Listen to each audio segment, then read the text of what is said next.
कहानी की शुरुआत में दिखाया जाता है कि एक गहरे जंगल के अंदर कुछ सैनिक झील के ऊपर नावों से सफर कर रहे होते हैं। उनके रास्ते को कुछ लोकल आदिवासी गाइड कर रहे होते हैं, लेकिन कुछ समझ पाते उससे पहले ही थोड़ी देर में बहुत सारे सांप उनकी तरफ आने लगते हैं। एक सैनिक यह देखकर बिना दया दिखाए तुरंत सांप को मार देता है, जबकि आदिवासी उसे बार बार मना कर रहे होते हैं, लेकिन तब तक बहुत देर हो चुकी होती है। अनगिनत सांप पानी के अंदर से तैरते हुए उनकी तरफ आने लगते हैं और चारों तरफ से उन्हें घेर लेते हैं। जान बचाने के लिए सैनिक पलटकर हमला करते हैं और नाव से सांपों को हटाने की कोशिश करते हैं। हैरानी की बात यह होती है कि किसी तरह सैनिक सांपों को भगा देते हैं, लेकिन लोकल लोग अब भी उन्हें सांप मारने से मना कर रहे होते हैं, क्योंकि वे जानते थे कि असली खतरा अभी टला नहीं है। तभी पानी के नीचे से एक बहुत बड़ी परछाई आगे बढ़ती है और अचानक एक सांप बाहर कूद पड़ता है। एक ही जोरदार वार में वह सैनिकों की नाव पलट देता है और सब पानी में गिर जाते हैं। चारों तरफ अफरा तफरी मच जाती है।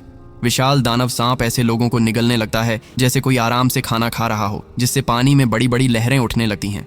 सैनिक जान बचाने के लिए दूसरी नाव की तरफ तैरने लगते हैं, लेकिन उससे पहले ही सांप कई लोगों को जिंदा निगल जाता है। मजबूर होकर सैनिक गोलियां चलाते हैं, लेकिन इतनी बड़ी सांप पर गोलियों का कोई असर नहीं होता। आखिरकार कोई रास्ता न देखकर वे नाव छोड़कर ऊपर की तरफ तैरने लगते हैं, लेकिन ऊपर पहुंचने से पहले ही पीछे रह गए सैनिकों को वह दानव बेरहमी से मार देता है। आखिरकार कुछ सैनिक किसी तरह किनारे पहुंचकर चट्टानों के पीछे छिप जाते हैं, मगर सांप भी वहां पहुंच जाता है और शिकार ढूंढने की तरह उन्हें खोजने लगता है। किस्मत से वह उन्हें उस समय नहीं ढूंढ पाता। इसी मौके का फायदा उठाकर सैनिक और गहरे जंगल की तरफ भाग जाते हैं और उस विशाल सांप से बचने की कोशिश करते रहते हैं। कुछ देर बाद सैनिक घने जंगल के अंदर पहुंच जाते हैं। उन्हें लगता है कि शायद वे उस खौफनाक दुश्मन को पीछे छोड़ आए हैं, लेकिन उन्हें नहीं पता होता कि वह दानव ऊपर से चुपचाप उनका पीछा कर रहा है। अचानक कैप्टन पीछे से एक भयानक दहाड़ सुनता है और यह सुनते ही सब डर के मारे उल्टी दिशा में भागने लगते हैं। भागते भागते वे जंगल की एक खुली जगह में पहुंच जाते हैं और सांप से खुद को बचाने के लिए बेचैन हो जाते हैं। तभी इससे पहले कि वे समझ पाते कि अब क्या करें, एक आदमी महसूस करता है कि उसके चेहरे पर कोई चिपचिपा तरल गिर रहा है। अगले ही पल वह दानव सांप ऊपर से झपटा है और एक ही काट में उसे निगल जाता है। सैनिक तुरंत उस विशाल जानवर पर गोलियां चलाने लगते हैं, लेकिन कोई फायदा नहीं होता। वह विशाल सांप गुस्से में उनके सामने आ खड़ा होता है और उनकी तरफ दौड़ पड़ता है। कैप्टन सांप पर वार करके पलटवार करने की कोशिश करता है, लेकिन इससे भी उसे कोई खास नुकसान नहीं होता। उल्टा सांप जबरदस्त ताकत से लोगों को उछाल देता है और अपने जबड़ों में फंसाकर निगल जाता है। कैप्टन लगातार फायर करने का ऑर्डर देता है, लेकिन सांप इतना ताकतवर होता है कि इंसानों को कीड़े मकोड़ों की तरह फेंक रहा होता है। सबको लगता है कि अब कोई नहीं बचेगा। तब कैप्टन फैसला करता है कि वह सांप को दूसरी दिशा में बहका कर ले जाएगा। कैप्टन भी उनके पीछे दौड़ते हैं। सैनिक पहाड़ की ढलान से तेजी से नीचे उतरने लगते हैं और दानवाकार सांप भी उन्हें मारने के लिए उनका पीछा करता है। किस्मत से कैप्टन सांप को पेड़ों की मोटी डालियों के बीच फंसा देते हैं। इसी वजह से सांप कुछ पलों के लिए सुन्न हो जाता है और सैनिकों को सीधे उसके मुंह पर गोली चलाने का मौका मिल जाता है। ठीक उसी वक्त कैप्टन वहां पहुंचते हैं और एक ग्रेनेड फेंकते हैं। हालांकि सांप की पूंछ के जोरदार वार से कैप्टन दूर जा गिरते हैं, लेकिन ग्रेनेड से जबरदस्त धमाका होता है। मगर सैनिकों के संभलने से पहले ही वे देखते हैं कि दानव सांप किसी तरह अब भी जिंदा है और गुस्से में उनकी तरफ देखकर जोर से दहाड़ रहा है। इसके बाद सीन शिफ्ट होता है और हम 25 साल बाद का सीन देखते हैं, जहां पता चलता है कि उस भयानक हादसे से लेफ्टिनेंट जिंदा बच गया था। इधर क्यू और उसकी गर्लफ्रेंड टोंग, जो 2 जर्नलिस्ट होते हैं,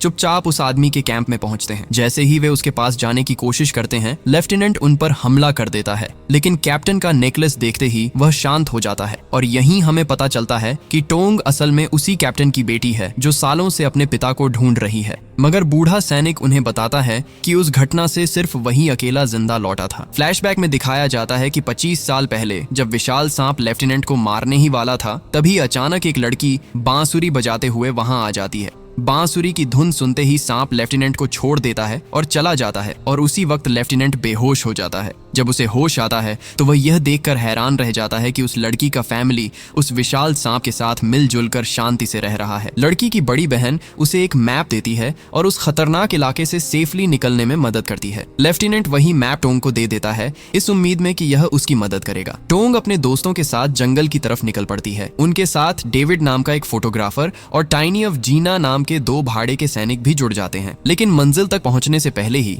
नदी के बीच कोई चीज उनकी नाव को जोर से से टक्कर मारती है, जिससे नाव बुरी तरह हिलने लगती है। नाव का ड्राइवर समझ जाता है कि अब आगे जाना मुमकिन नहीं है। मजबूरी में वे लकड़ी की एक बेड़ा बनाकर आगे बढ़ने का फैसला करते हैं, जहां वे पूरी तरह प्रकृति के खतरों के सामने असहाय हो जाते हैं। कुछ ही देर में उन्हें महसूस होता है कि कुछ गड़बड़ है। तभी वे देखते हैं कि अनगिनत सांप उनकी तरफ आ रहे हैं और बेड़े को चारों तरफ से घेर रहे हैं। लेकिन क्यों नोटिस करता है कि ये सांप जहरीले नहीं हैं, इसलिए वह सबको उन पर हमला न करने के लिए कहता है। हैरानी की बात यह होती है कि सांप हमला करने के बजाय वहां से हटने लगते हैं और उनके लिए रास्ता बना देते हैं। इस तरह वे आखिरकार किनारे पहुंच जाते हैं और गांव की तरफ बढ़ते हैं। उन्हें पता नहीं होता कि झाड़ियों के पीछे से कोई रहस्यमयी शख्स उन पर नजर रखे हुए हैं और उनका पीछा कर रहा है। थोड़ी देर बाद वे जंगल से बाहर निकलकर एक रहस्यमय घर तक पहुंचते हैं। वहां नैन्सी और उसकी बहन सैली नाम की दो खूबसूरत महिलाएं रहती होती हैं। सैली अपनी खूबसूरती से टीम के कमजोर मर्दों को आसानी से मोहित कर लेती है। वहीं नैन्सी उनका अपने घर में स्वागत करती है और अपने नौकर बैंक को हुक्म देती है कि उन्हें अंदर ले जाकर रात के आराम का इंतजाम करे। लेकिन टीम के मेंबर्स को लगने लगता है कि कहीं न कहीं कुछ गड़बड़ है, क्योंकि उस नौकर का व्यवहार उन्हें बिल्कुल ठीक नहीं लग रहा होता। और यहीं हमें पता चलता है कि नैन्सी असल में अपनी असली मंशा छुपाए हुए थी। वह चुपचाप गांव वालों को हुक्म देती है कि इन सभी पर्यटकों को मार दिया जाए। बाहर से आने वाले हर इंसान के लिए उसके दिल में जबरदस्त नफरत थी, क्योंकि उसका मानना था कि उसके पिता की मौत के जिम्मेदार यही बाहरी लोग थे।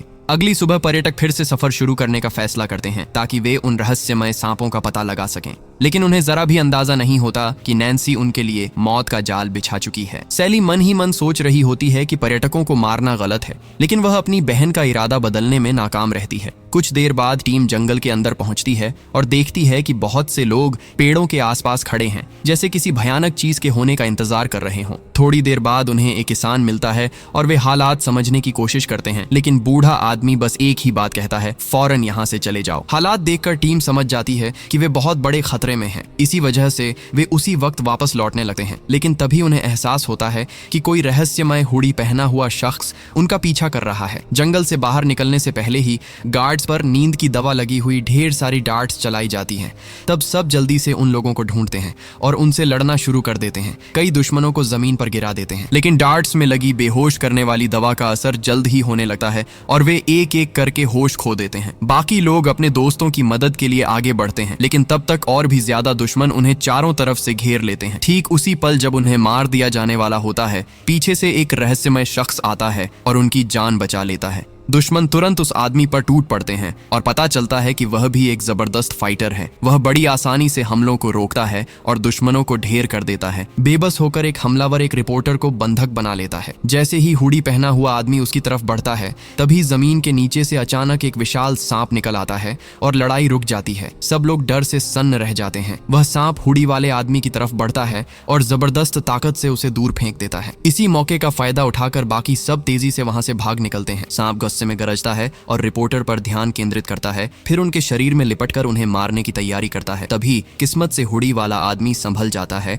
और देखता है कि सब खतरे में हैं। वह तुरंत एक गार्ड से हथियार छीनता है और सांप पर गोली चलाने लगता है। इससे सांप बाकी लोगों को छोड़ देता है और उसे मारने के लिए उसके पीछे दौड़ पड़ता है, जिससे बाकी लोग बच जाते हैं। हुडी वाला आदमी चालाकी से सांप को जंगल के और अंदर पहाड़ के नीचे की तरफ ले जाता है। वहां वह एक ग्रेनेड फेंकता है जो सीधे सांप के सिर पर जाकर फटता है। जबरदस्त शॉक वेव के बावजूद वह किसी तरह जिंदा बच जाता है। उधर कुछ समय बाद रिपोर्टर अपने ठिकाने पर वापस लौट आते हैं। सैली उन्हें सलाह देती है कि वे जितनी जल्दी हो सके यहाँ से चले जाएं, लेकिन टोंग अपने पिता को ढूंढे बिना वापस जाने को तैयार नहीं होती। उन्हें पता नहीं होता कि नैन्सी पहले ही अपनी दूसरी साजिश तैयार कर चुकी है। वह अपनी टीम के इकलौते बचे गार्ड को सजा देने के लिए नौकर बैंक को हुक्म देती है, जिसके बाद बैंक उस आदमी को पहाड़ से नीचे धक्का दे देता है। जब उसे होश आता है तो वह देखता है कि वही विशाल सांप उसके सामने खड़ा है, उसकी जिंदगी खत्म करने के लिए। दूसरी तरफ टीम का फोटोग्राफर डेविड एक पूल में नहाने का फैसला करता है। उसे नहीं पता होता कि नैन्सी भी वहीं मौजूद है। जैसे ही लड़की कपड़े उतार कर पानी में उतरती है, डेविड चोरी छिपे कैमरे से उसका वीडियो बनाने की हिम्मत करता है। नैन्सी को असल में डेविड की मौजूदगी का पता होता है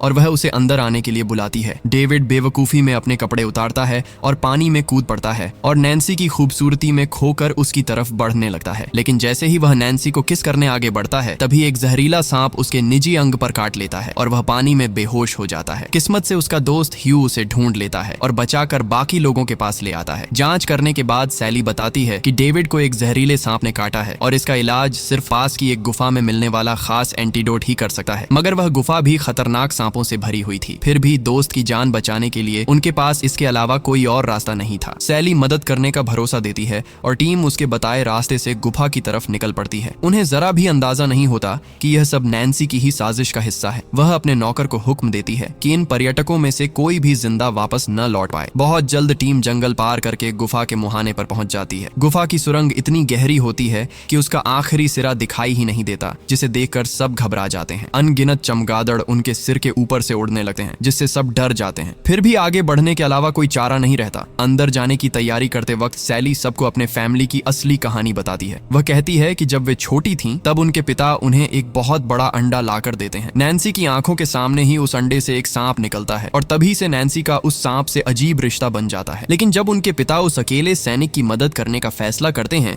तो गांव वाले उनके पूरे परिवार का बहिष्कार कर देते हैं। अपने ही लोगों से गद्दारी करने के इल्जाम में उनके पिता को पीट पीट कर मार दिया जाता है। दोनों छोटी बहनों को अपनी आंखों के सामने अपने पिता की मौत देखनी पड़ती है। इसी घटना की वजह से नैन्सी के दिल में बाहरी दुनिया के लोगों के लिए जबरदस्त नफरत भर जाती है, क्योंकि वह मानती है कि उन्हीं लोगों की वजह से उनका बसा बसाया फैमिली तबाह हो गया। थोड़ी ही देर में टीम अंधेरी सुरंग में उतरने की तैयारी कर लेती है। उन्हें नहीं पता होता कि बैंग पहले से ही वहां छुपा बैठा है और उनकी प्लान बिगाड़ने वाला है। रस्सी के सहारे नीचे उतरते वक्त वे उस दुर्लभ एंटीडोट वाले पौधे को देख लेते हैं और उसकी तरफ बढ़ने लगते हैं। लेकिन वे यह नहीं देख पाते कि ऊपर पहरा दे रहे उनके दोस्त को बैंग पहले ही बेहोश कर चुका है और अब उनकी रस्सियां काट रहा है। इससे रस्सी पर लटके सभी लोग अपने पैरों का संतुलन खो देते हैं। किस्मत से बैंग रस्सी पूरी तरह काट पाता उससे पहले ही वह रहस्यमय हुडी वाला आदमी वहां पहुंच जाता है और उस पर चाकू फेंकता है। बैंग जान बचाकर भाग जाता है। उसी वक्त क्यू उस पौधे को पकड़ लेता है, लेकिन उसकी रस्सी टूट जाती है। वह अपने एक दोस्त के साथ नीचे गिरने लगता है, मगर आखिरी पल में ऊपर मौजूद लोग उसे पकड़ लेते हैं। लेकिन क्यू समझ जाता है कि उसके वजन से ऊपर की लड़कियां भी नीचे गिर जाएंगी। अपने दोस्तों को बचाने के लिए वह रस्सी काट देता है और खुद की कुर्बानी देकर नीचे गिर जाता है। हैरानी की बात यह होती है कि वे ज्यादा नीचे नहीं गिरते, क्योंकि गुफा का तल काफी पास ही होता है। सब लोग तुरंत दौड़कर उनके पास पहुंचते हैं और देखते हैं कि क्यू अभी जिंदा है और वह एंटीडोट वाला पौधा भी ले आया है। लेकिन उन्हें यह नहीं पता होता कि उधर उनके ठिकाने पर मौजूद बाकी दोस्तों पर दुश्मन पहले ही अचानक हमला कर चुके हैं और उन्हें बंधक बना लिया गया है। इधर टीम गुफा के अंदर आगे बढ़ती है और बाहर निकलने का रास्ता ढूंढने लगती है। थोड़ी देर में उन्हें दीवारों पर कुछ लिखावट दिखती है, जिससे लगता है कि यहाँ बहुत लंबे समय से कोई रह रहा था। हैरानी की बात यह होती है कि टोंग को वहाँ अपने पिता का एक चांदी का नेकलेस मिल जाता है, जिसका मतलब था कि उसका पिता शायद अब भी जिंदा है। वे आगे बढ़ते रहते हैं और आखिरकार पहाड़ की चोटी पर गुफा से बाहर निकलने का रास्ता पा जाते हैं। लेकिन वहां जमीन पर पड़े कई विशाल अंडे भी उन्हें नजर आते हैं। वे बहुत संभल कर आगे बढ़ने की कोशिश करते हैं, मगर ह्यू अचानक एक अंडे से टकरा जाता है। अंडा लुढ़कते हुए नीचे गिरता है और चकनाचूर हो जाता है। इससे एक विशाल सांप अपने घोंसले की रक्षा करने के लिए गुस्से में इंसानों पर टूट पड़ता है। टीम जान बचाकर जंगल की तरफ दौड़ पड़ती है, लेकिन विशाल सांप किसी भी हालत में उनका पीछा नहीं छोड़ता। काफी देर तक भाग पाना मुमकिन नहीं देकर क्यू लड़कियों से अलग होकर सांप को अपनी तरफ खींचने की कोशिश करता है, मगर वह देखता है कि सांप उसे छोड़कर लड़कियों की तरफ जा रहा है। क्यू तुरंत दोस्तों को बचाने दौड़ता है और आखिरी पल में सांप का ध्यान अपनी तरफ मोड़ देता है। वह पूरी ताकत से दौड़ता है, लेकिन वहशी सांप जोरदार वार करके उसे दूर फेंक देता है। क्यू किसी तरह जिंदा बच जाता है और सांप का शिकार बनने से बच जाता है। बहुत कोशिशों के बावजूद वे सब फिर एक ही जगह इकट्ठा हो जाते हैं और विशाल सांप के सामने फंस जाते हैं, जहां से भागने का कोई रास्ता नहीं होता। ठीक जब विशाल सांप उन्हें निगलने वाला होता है, तभी वह रहस्यमय हुडी पहना हुआ आदमी सांप पर झपटता है और जैसे किसी चमत्कार से उसे काबू में करने लगता है। और यहीं पता चलता है कि वह हुडी वाला आदमी कोई और नहीं बल्कि 20 साल पहले लापता हुआ वही कैप्टन है जो असल में टोंग का पिता था। टोंग के जन्म के समय से ही दोनों के पास एक जैसे नेकलेस थे। पिता बेटी का यह मिलन एक बेहद भावुक पल बन जाता है और दोनों रोते हुए एक दूसरे को गले लगा लेते हैं। कैप्टन बताता है कि वह उस दिन सांप के हमले से बच गया था, लेकिन बाद में उसने देखा कि उसके सारे साथी गायब हो चुके थे। भटकते भटकते उसे एक पेड़ के नीचे सांप का अंडा मिला और उसने उसे अपने बच्चे की तरह पाल पोस कर बड़ा किया था। लेकिन उनकी लड़ाई अभी खत्म नहीं हुई थी, क्योंकि दोस्तों को बचाने के लिए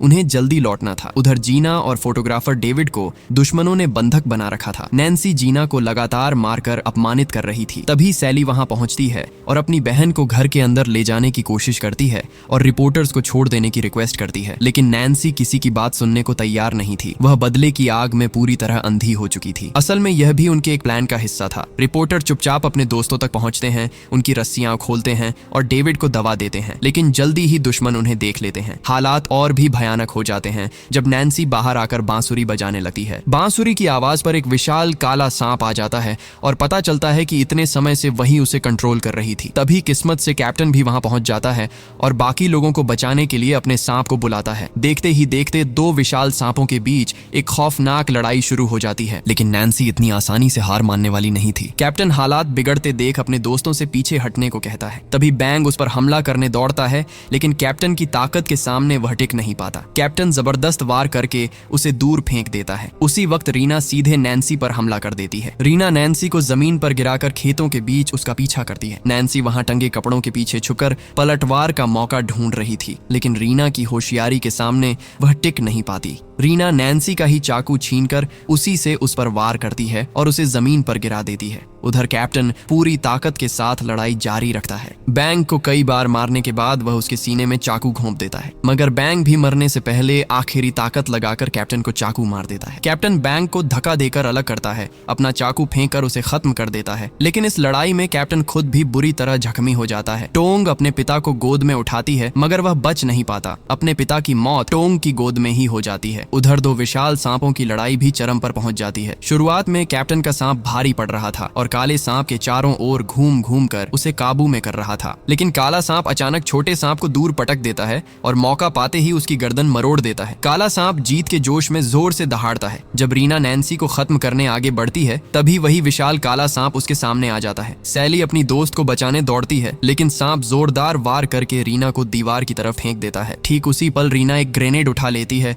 और उसे सांप के मुंह की तरफ फेंक कर उड़ा देती है। जोरदार धमाके से सांप की आंखें खराब हो जाती हैं और वह अंधा हो जाता है। अंधे होने के बाद सांप सामने जो भी आता है उसी पर हमला करने लगता है। नैन्सी अपनी बहन सैली को बचाने दौड़ती है, लेकिन खुद ही सांप के मुंह में चली जाती है और निगल ली जाती है। इसी मौके का फायदा उठाकर बाकी लोग वहां से भागने की कोशिश करते हैं, मगर विशाल सांप उन्हें कोने में फंसा देता है। हैरानी की बात यह होती है कि जब वे मरने ही वाले होते हैं, तभी जमीन जोर जोर से कांपने लगती है। डर के मारे वह काला सांप अपनी पूंछ समेटता है और वहां से भाग जाता है। तभी दिखाया जाता है कि पानी के नीचे से पहले के सभी सांपों से भी कहीं ज्यादा विशाल एक और सांप जाग उठता है। वह जबरदस्त दहाड़ के साथ सबको डरा देता है और फिर शांति से समंदर की तरफ लौट जाता है और गायब हो जाता है। कुछ दिनों बाद जो लोग बच जाते हैं, वे अपने मरे हुए साथियों और टोंग के पिता को दफनाते हैं। उस मनहूस द्वीप को छोड़ते समय वे मन ही मन कसम खाते हैं कि इस भयानक एडवेंचर को वे जिंदगी भर नहीं भूलेंगे। और इसी तरह एक दमदार एंडिंग के साथ यह कहानी यहीं खत्म हो जाती है।